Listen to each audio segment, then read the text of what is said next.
who's thought he was dead, and then he's also confessing to his new family. And so it's in second person, and I'm asking you to kind of inhabit different bodies, and it jumps around to 5 different people, but for the sake of time, I'm gonna just read a couple of sections of it. So this is called The True Death of Abel Paisley. Let's say that you are a 69-year-old Jamaican man called Stanford, or Stan for short, who once faked his own death. Though you have never used those words to describe what you did, at the time you thought of it as seizing an opportunity placed before you by God. But since your wife Adele died a month ago, you've convinced yourself her heart attack was retribution for your sin. So today, you have gathered most of your female descendants in one house, even the daughter who has thought you dead all of these years, and decided that you will finally tell them the truth. You are not who you say you are.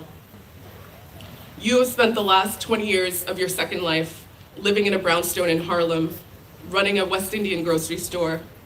Recently, you shuttered the store. You have given up on fighting your arthritis pain and are finally sitting in the wheelchair that Adele picked out.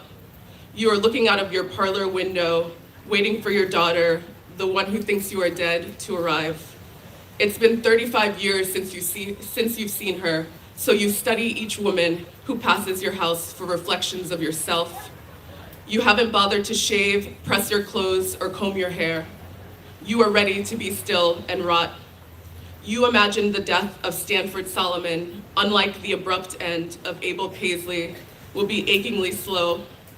Already it feels like you are losing small pieces of yourself daily. To you, old age is the kind of torture you deserve, an insignificant death, your matter dispersing into the air like dandelion seeds until the day there's nothing left.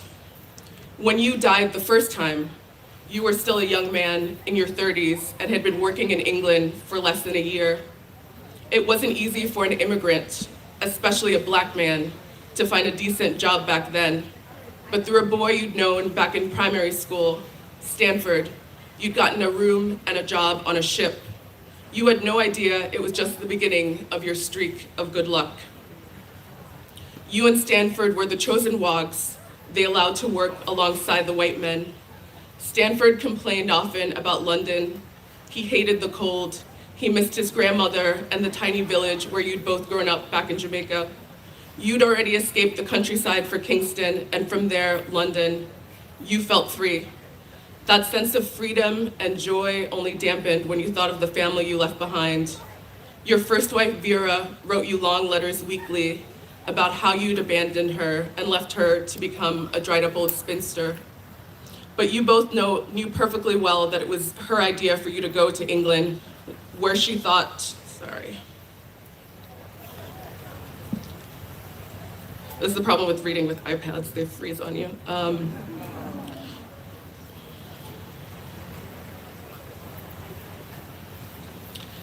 But you both knew perfectly well that it was her idea for you to go to England, where she thought you'd somehow become a better provider.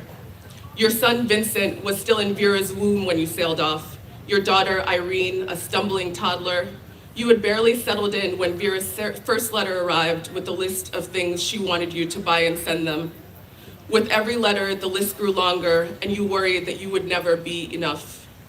The day you died, you were running along the dock because you were late for work, while a container was being lowered onto the ship. You stopped short when the container fell, dropped from the crane, and thundered against the deck. You were close enough to hear the screaming. "Who was it?"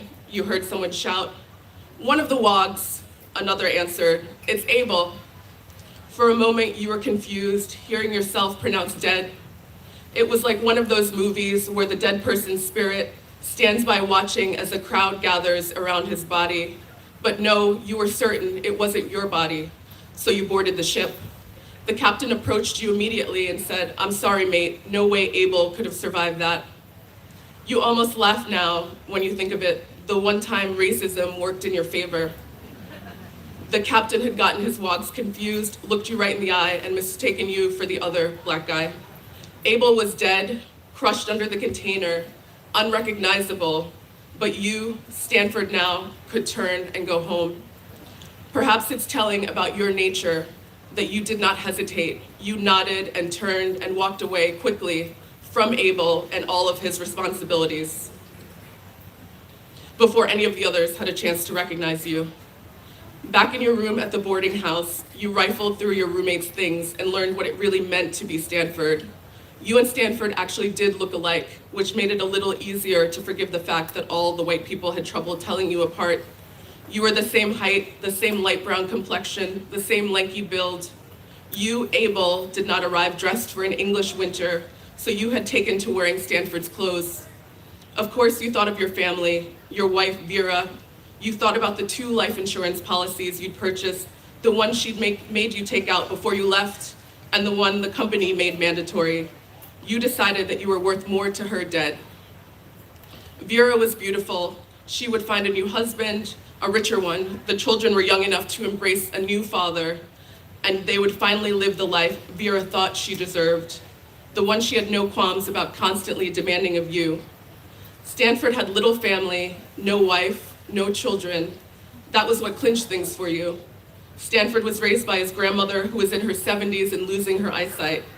You could continue writing her letters, sending her a little money, and there was no bother there. What surprised you was how right it felt, at least then. When you met Adele shortly after you became Stanford, you connected with her immediately. Like you, she was a Jamaican and had left her family to work in England, though at 19, she was almost 15 years younger than you. You were as drawn to her as you had been to your first wife, and she to you. The difference was that Adele did not try to remake and mold you. When you told her the truth the very first night you spent together, that you had taken your friend's name, she did not try to dissuade you. Instead, she avoided the subject until you proposed, and she said yes on the condition that you live in America, as if leaving the country would leave the lie behind. Later, the guilt would hit her first. A few years after coming to the US, she had started going to church multiple times a week and suggested that you atone. You remember having laughed at the thought that getting down on your knees could redeem you. But since the day that she collapsed in the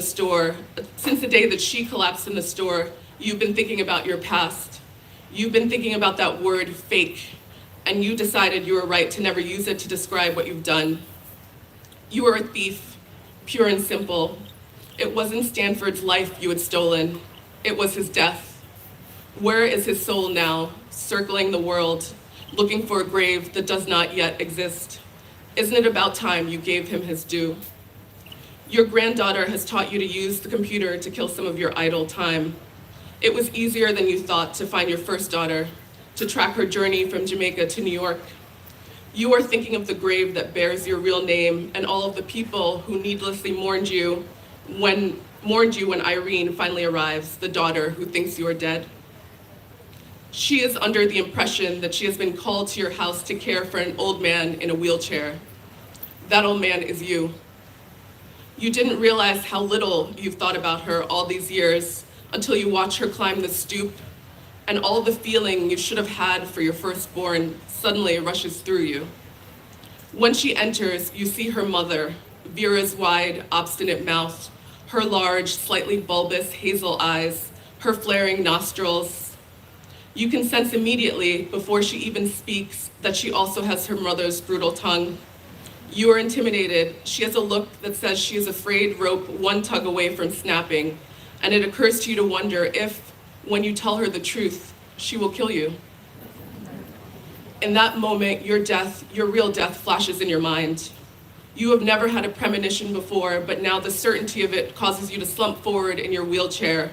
You have a vision of a woman supporting your weight as you make your way up the flight of stairs, bringing you all the way to the top and then just letting you go, as if she just remembered she was supposed to be somewhere else.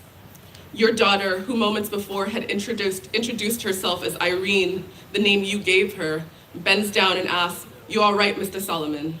You sit up straight, or as straight as an old man with scoliosis and arthritis can, and say, "You can call me Stanford."